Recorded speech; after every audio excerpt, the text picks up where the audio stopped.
అందరికీ నమస్కారం అండి. నిన్న మన పల్నాడు డిస్ట్రిక్ట్లో కౌంటింగ్ ప్రక్రియ చాలా చక్కగా జరిగింది. మన కౌంటింగ్ సెంటర్లో ఏమీ ఇబ్బంది లేకుండా, ఏమీ ఇష్యూ లేకుండా చాలా స్మూత్గా కంప్లీట్ అయింది మొత్తం ప్రాసెస్. మన డిస్ట్రిక్ట్లో కూడా ఏమీ పెద్ద ఇన్సిడెంట్ జరగలేదు, బట్ స్టిల్ కొన్ని ఇన్స్ట్రక్షన్స్ జరిగినాయి. నేను ఈరోజు ఎక్కడెక్కడ ఇట్లాంటి ఇష్యూ జరిగినాయి అది విజిట్ చేస్తున్నాను. సో దానిలో భాగంగా నేను రౌంపిచెర్ల కూడా విజిట్ చేశాను. ఇక్కడ కొన్ని ఇష్యూస్ హ్యావ్ హ్యాపెండ్ చేస్టర్డే. సో నా రిక్వెస్ట్ అందరికీ ఇది ఉంది कि మనం ఎప్పుడు లా అండ్ ఆర్డర్ డిస్ట్రాయ్ చేసి ఏం చేయకూడదు. Any type of issue, because కొన్ని ప్లేసెస్లో ఏం జరుగుతుంది, కొంతమంది గిలిసిన వాళ్ళు, ఊడిపోయిన వాళ్ళు హౌజెస్ మీద రాళ్ళు వేసేయడం, ఆర్ ఊడిపోయిన వాళ్ళు అప్పుడప్పుడు గిలిసిన వాళ్ళు ఇరిటేట్ అయ్యి వాళ్ళ మీద అటాక్ చేయడం.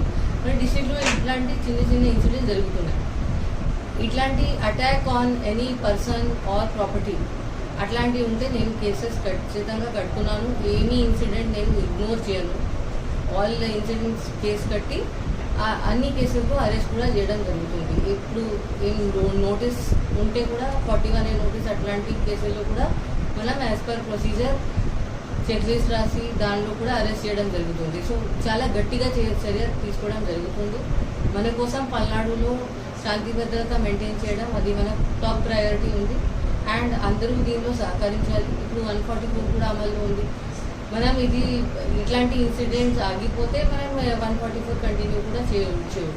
దానివల్ల పబ్లిక్కేనే ఇబ్బంది ఉంటుంది. సో నా రిక్వెస్ట్ అందరికీ ఇది ఉంది कि అందరూ చాలా లా అండ్ ఆర్డర్ మెయింటైన్ చేయాలి.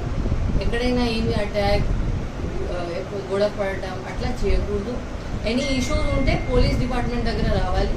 పోలీస్ డిపార్ట్మెంట్ వచ్చి సపోజ్ మీకు ఎవరు అరెస్ట్ చేస్తే అట్లా ఉంటే పోలీస్ వాళ్ళు మీ తరఫు నుంచి వెళ్ళి